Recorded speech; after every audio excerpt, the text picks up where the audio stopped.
Hola,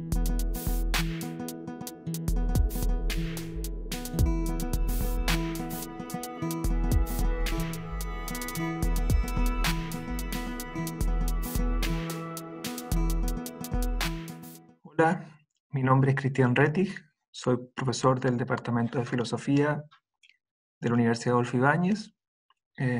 Y hoy lo que vamos a hacer, vamos a analizar introductoriamente un método filosófico en específico que se denomina el método intuicionista en el campo de la ética. Es importante saber que el método intuicionista como método filosófico se desarrolla en diferentes áreas, incluso en lo que se denomina la lógica inductiva. Pero hoy lo vamos a analizar en un área en particular que tiene sus características propias, digamos, y que es la ética, ¿ya? Así que vamos con esa presentación. Bueno, ya conocemos el título, ¿cierto? El método intuicionista, y sabemos que lo vamos a analizar en un campo particular, ya el campo de la ética. Los objetivos, para ser más específicos, digamos, de la presentación de hoy son los siguientes, ¿ya? Analizaremos brevemente este método, ¿ya? Y para lograr comprender, al menos de modo introductorio, algunos puntos importantes de este método en filosofía, partiremos analizando qué son y cómo justificamos nuestros juicios éticos, ¿ya? Luego definiremos el concepto de intuición ética, y finalmente, sobre la base de lo que explicaremos, ¿ya? Entenderemos de qué se trata este método intuicionista en ética y revisaremos, digamos, algunas críticas estándar que se le hacen a este método, ¿ya? En ese sentido, me interesa ir, digamos, a la tesis fundamental de este método y después dejar abierto el punto de vista crítico, ¿ya? Bueno, ¿qué son y cómo justificamos nuestros juicios éticos? ¿Ya? Eh, bueno, todo juicio tiene una estructura particular, ¿no? Y una estructura de un juicio, digamos, sencillo, es justamente la que tenemos aquí, ¿no? SP. Nosotros hacemos ese tipo de juicios todo el tiempo, ¿no? Es decir, cuando vemos un cuadro y decimos el cuadro es muy bonito, o la música que estoy escuchando es hermosa, o lo que la persona que estoy viendo está haciendo está mal, todo eso son juicios, ¿no? Que poseen esta estructura. Obviamente hay juicios que poseen otro tipo de estructura, pero centrémonos en la más sencilla, ¿ya? En el caso de los juicios éticos, ¿ya? Eh, lo que es distintivo es que el predicado lo que está haciendo es evaluar una acción desde el punto de vista moral, ¿ya? O sea, cuando vemos un cuadro y decimos, bueno, ese cuadro es muy bello, ¿ya? O la sinfonía que he escuchado de Mozart es hermosa, ¿ya? Ese es un juicio, pero es un tipo de juicio, ¿no? Es un juicio estético, ¿ya? En cambio, en el plano moral, lo que nosotros hacemos, ¿ya? Lo que nosotros establecemos son juicios, pero cuando estamos evaluando, no estamos evaluando las cosas desde un punto de vista estético, sino desde un punto de vista moral, de cómo deberían ser las cosas, por ejemplo. Entonces, nosotros hacemos este tipo de juicios todo el tiempo, ¿ya? Por ejemplo, cuando evaluamos si alguien en la calle está haciendo algo que está bien o está mal, cuando leemos en el periódico, ¿ya? Y es sobre si alguien ha hecho algo que es correcto o incorrecto, etc., ¿ya? Aquí tengo algunos ejemplos. Robar es malo, romper una promesa es incorrecto, respetar a las personas es bueno, torturar es malo, etc. Uno podría pensar cientos de ejemplos, ¿no? Ahora la pregunta es, ¿cómo justificamos estos juicios? Bueno, los justificamos como cualquier creencia, los justificamos sobre la base de razones, ¿ya? O sea, cuando uno está conversando con un amigo, con una amiga, y uno establece un cierto juicio ético sobre algo, y el amigo o la amiga le pregunta a uno, ¿pero por qué crees eso? Bueno, lo que uno provee es una razón, ¿ya? Eh, entonces aquí tengo esto, digamos, en términos más abstractos, ¿ya? Justificamos nuestros juicios por medio de razones. Yo creo que S es P porque R, ¿ya? Una razón, ¿ya? Por ejemplo, uno podría decir, bueno, Juan cree que robar es malo porque, y él provee una razón, o Susana cree que romper una promesa es incorrecto porque, y Susana provee una razón. ¿Ya? Ahora fíjense en esto. Lo que hemos dicho hasta el momento es que los juicios éticos tienen cierta estructura, pero tienen un carácter distintivo, ¿ya? Que evalúan algo desde un punto de vista moral. Y hemos sumado un punto más, que estos juicios, al igual que cualquier creencia, se justifican sobre la base de razones. Ahora, aceptando ese principio, que justificamos nuestros juicios éticos sobre la base de razones, imagínense qué pasaría si las preguntas sobre la justificación de un juicio continúan. ¿Ya? Podríamos tener lo que se denomina un regreso al infinito. Por ejemplo, si yo sostuviera, bueno, yo creo que ese es P, y alguien me pregunta por qué, y yo digo porque R1, doy una cierta razón, y alguien me pregunta por qué, y digo porque R2, y alguien me pregunta nuevamente por qué, y digo R3, y tal, y tal, y tal, bueno, parece que regreso al infinito, esto no tiene fin, tío, ¿ya? Aquí tengo un ejemplo, es un ejemplo sencillo entre una conversación entre Susana y Jaime, ¿ya? eh, dos personajes ficticios dentro de esta presentación, al igual que todos los demás. Imagínense que Susana dice, bueno, no darle comida a tu mascota está muy mal, le dice a Jaime. ¿Ya? Y Jaime pregunta, ¿por qué? Y Susana le responde, bueno, porque causar sufrimiento a un animal está mal. Y Jaime le pregunta nuevamente, ¿pero por qué, Susana? Y Susana le responde, porque tenemos el deber de buscar el bienestar de nuestras mascotas. Y Jaime nuevamente le pregunta, ¿por qué? Bueno, al parecer lo que estamos teniendo aquí es una posibilidad de un regreso, digamos, a respuestas infinitas. ¿Ya? Bueno, esto se conoce en epistemología como el problema del regreso, ¿ya? En teoría de la justificación. Pero a nosotros nos interesa por un punto, digamos, en particular. El intuicionismo, ¿ya? Como tal, eh, acepta que, bueno, nosotros debemos justificar lo que creemos sobre la base de razones, pero para el intuicionismo el problema del regreso no es un problema que no tenga solución, ¿ya? En principio parece ser un problema, porque dar razones hasta el infinito parece ser algo imposible de hacer. Sin embargo, la escuela intuicionista señala que nosotros podemos parar ese regreso, ¿ya? Y lo podemos parar con una intuición de carácter ético, ¿ya? ¿Qué son las intuiciones éticas? Bueno, en términos generales son convicciones, convicciones morales, eh, que en principio son autoevidentes, ¿ya? Para quien las emite, ¿ya? Para quien posee estas convicciones. Es decir, son convicciones que se presentan como creencias aparentemente verdaderas, ¿ya? Y por consiguiente no necesitan de una justificación previa.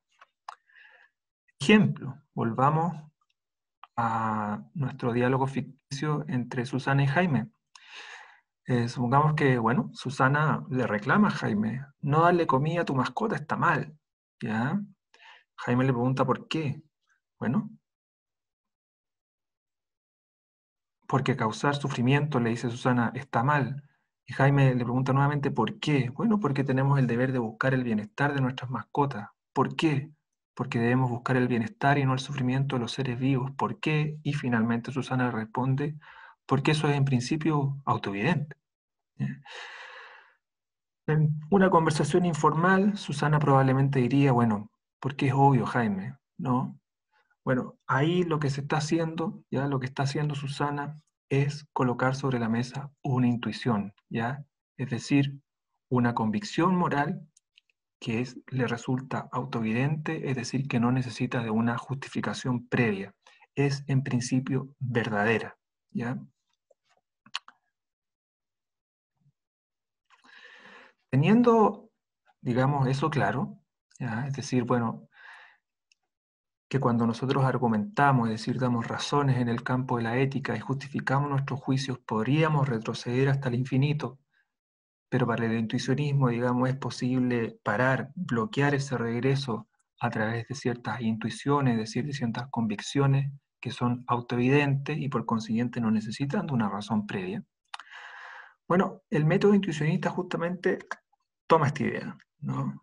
Dice, bueno, Las intuiciones son sumamente relevantes, pero no son solamente relevantes para parar un posible regreso, sino que las intuiciones, aquellas convicciones, digamos, que se nos presentan como autoevidentes, que tienen esa fuerza, digamos, ya, de que se presentan como aparentemente verdaderas y no necesitan de una justificación previa, eh, estas convicciones deben jugar un rol fundamental, ¿ya?, al momento de abordar una pregunta en el campo de la ética. Esa es una tesis fundamental del método intuicionista. Estas cuestiones que nosotros definimos antes, las intuiciones éticas, bueno, justamente estas cosas deben jugar un rol relevante, ¿ya?, al momento de abordar preguntas en el campo de la moral. Por ejemplo, supongamos que Susana, nuestro personaje ficticio, posee diferentes convicciones que en principio considera autoevidentes, ¿ya? Se presentan a ella con esa fuerza de que son verdaderas y no necesitan de una justificación previa. Como ya vimos una, debemos buscar el bienestar y no el sufrimiento de todos los seres vivos. Eh, Posiblemente ella tiene muchas más convicciones autoevidentes, ¿ya? El intuicionismo sostiene que al momento de abordar una pregunta filosófica, Susana, nuestro personaje ficticio, debe darle un rol fundamental a esas intuiciones, ¿ya? Las intuiciones no solamente son estos elementos que sirven, digamos, al momento de dialogar y parar un posible regreso, sino que son cruciales al momento de abordar una pregunta de carácter ético, ¿ya? Y obviamente, desde el punto de vista intuicionista, son cruciales en lo que se denomina la filosofía moral. Este método, digamos, que le da una importancia tal a las intuiciones de carácter ético, se puede modelar de diferentes modos. Entonces, la tesis siempre es una, que es la que está arriba, pero el método se ha modelado ya dependiendo de los diferentes filósofos y filósofas que adhieren a la tesis de diferentes maneras. Ya no existe un solo método intuicionista. Lo que existe es una tesis fundamental, pero el método se ha desarrollado de diferentes maneras en la literatura. Pero una estructura estándar de este método es la siguiente, ¿ya? El filósofo o filósofa, al momento de abordar una pregunta en el campo de la ética, lo que debe hacer primero es seleccionar un conjunto relevante de intuiciones, ¿ya? El conjunto es relevante en tanto que tienen que ver, ¿ya?, y se relacionan con la pregunta que pretende abordar. Y este conjunto, digamos, es el punto de partida para posteriormente abordar la pregunta. Debe lograr, obviamente, un conjunto consistente, ¿ya? No necesariamente todas nuestras intuiciones, digamos, son consistentes entre sí. Entonces el filósofo o la filósofa debe lograr buscar modificar incluso algunas convicciones, poder modelarlas de cierto modo para que finalmente tenga un sistema consistente, que no tenga contradicciones internas. Y finalmente, sobre la base de ese, digamos, conjunto consistente y sólido, aborda la pregunta, ¿ya? Esta es una estructura estándar de cómo funciona este método, pero como les digo, hay diferentes formas, hay diferentes, digamos, modelos en la literatura. Este es uno de ellos, ¿ya? Ahora, bueno, yo quiero dejar esto un poco abierto, ¿ya? Entonces, hay algunas objeciones que se le hacen a este método. La primera objeción es bastante obvia, ¿no? Eh, bueno, diferentes personas podrían tener diferentes conjuntos de intuiciones consistentes, ¿no? Eh, Otra objeción es que, por definición, al parecer, las intuiciones violan el principio de que todas nuestras creencias se deben justificar sobre la base de razones. Lo que está presuponiendo el intuicionismo es que hay algunas creencias que están autojustificadas. Pero bueno, eso parece que viola un principio intuitivo, ¿ya?, de que la razón está fuera, ¿ya? Es decir, la razón es la que justifica la creencia, no que la creencia está autojustificada. Y una tercera objeción es que, bueno, las intuiciones no son necesariamente fiables, ¿ya? Y esto es algo que se desarrolla en el campo de la filosofía experimental. No son necesariamente fiables porque, bueno, nuestras intuiciones podrían estar condicionadas por factores que no son relevantes desde el punto de vista moral, ya sea, qué sé yo, nuestra cultura o el nivel de estrés que poseamos en cierto momento, o incluso el orden en que se nos presenten las preguntas. Existen estudios, digamos, experimentales de todas estas cosas. Ahora, existen respuestas, ¿ya?, a todas estas objeciones. No las podemos ver todas aquí, pero existen, digamos, y hay algunas muy buenas. Eso se lo dejo a ustedes para su investigación si es que les interesó el tema. Y también les dejo una tarea opcional, ¿ya? Anoten en un papel al menos 10 convicciones éticas, ¿ya?, que cada uno o una de ustedes considere autoevidentes, es decir, que les parezcan aparentemente verdaderas y que no necesitan de razones previas para poder justificarlas. Anótenlas en un papel y después vean y analicen ese conjunto de intuiciones y respondan la pregunta de si son verdaderamente consistentes entre sí. Si no lo son, bueno, parece que hay que hacer ciertas modificaciones, ¿no? Y si lo son, tienen suerte. En conclusión, en esta presentación introductoria lo que hicimos fue revisar brevemente algunos aspectos fundamentales del método intuicionista en ética a partir de la definición del concepto de intuiciones, que surgió como una respuesta al problema del regreso. Y bueno, las intuiciones son aquellas convicciones que se presentan en principio como autoevidentes y ellas juegan un rol crucial dentro de este método, son el punto de partida al momento de abordar una pregunta en el campo de la ética. El método se modela de diferentes modos, vimos una estructura estándar, pero la tesis sigue siempre siendo la misma. ¿Ya? Les dejo algunas lecturas sugeridas y les doy muchas gracias.